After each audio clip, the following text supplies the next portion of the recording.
Already we have discussed nutrition and respiration.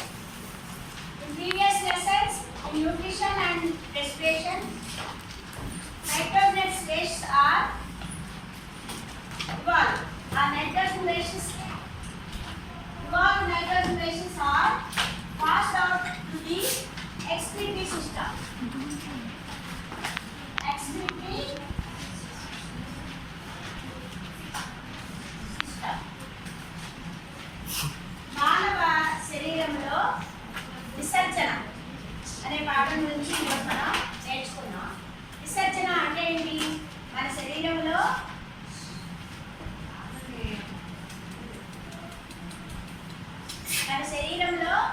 పోషణ ద్వారా, తర్వాత రెస్పిరేషన్ శ్వాసక్రియ ద్వారా చర్యలు జరిగినప్పుడు వాటిలో మిగిలిన వేస్ట్ పదార్థాలు అంటే విసర్జన పదార్థాలు బయటికి వచ్చే ప్రక్రియని ఎక్స్క్రీటరీ సిస్టమ్ అన్నాం. అంటే విసర్జన మీకు అర్థమవుతుందని తెలుగు ఇంగ్లీష్లో రెండింటిలో చెప్తున్నాం. ఎక్స్క్రీటరీ సిస్టమ్ అంటే విసర్జన వ్యవస్థ.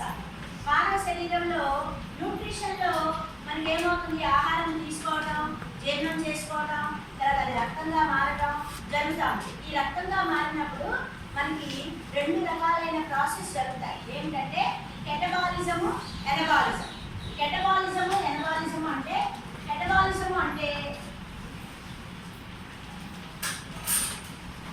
catabolism means from simple substances to complex substances.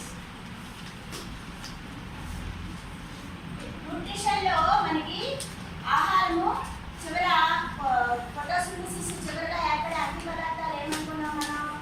పిండి పదార్థము, ఆక్సిజన్ ఏర్పడుతుంది కదా. ఆ పిండి పదార్థంలో గ్లూకోజ్ ఏర్పడుతుంది. ఈ గ్లూకోజ్ సింపుల్ సబ్స్టెన్స్ గ్లైకోజన్ కింద మారుతుంది, అంటే షుగర్ అన్నమాట. ప్లస్ కార్బన్ డైఆక్సైడ్ విడుదల. ఈ కార్బన్ డైఆక్సైడ్ విసర్జన పదార్థం. అలాగే ఎనబాలిజం అంటే anabolism means formation of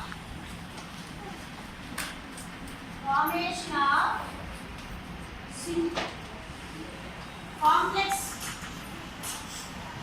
substances from simple substances, from simple molecules.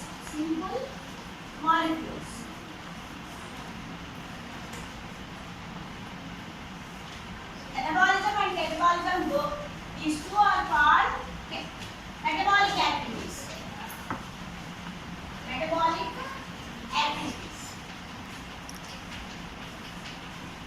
మన శరీరంలో జరిగే కెటబాలిజము, ఎనబాలిజం కలిపి మనం మెటబాలిక్ యాక్టివిటీస్ అంటాం. ఈ యాక్టివిటీస్ జరిగినప్పుడు కొన్ని గ్యాసియస్ ఫార్మ్స్ రిలీజ్ అవుతూ ఉంటాయి. అవి ఏంటంటే carbon dioxide, urea, uric acid ఇలాంటివన్నీ నైట్రోజన్కి సంబంధించిన పదార్థాలు ఏర్పడతాయి. అమోనియా కూడా ఏర్పడుతుంది. ఈ అమోనియా అనేది విష పదార్థం. Ammonia is a toxic substance. These nitrogenous substances are no longer in our body. They are passed out. They are excreted out. In this process, we have a human excretory system. This excretory system contains a pair of kidneys.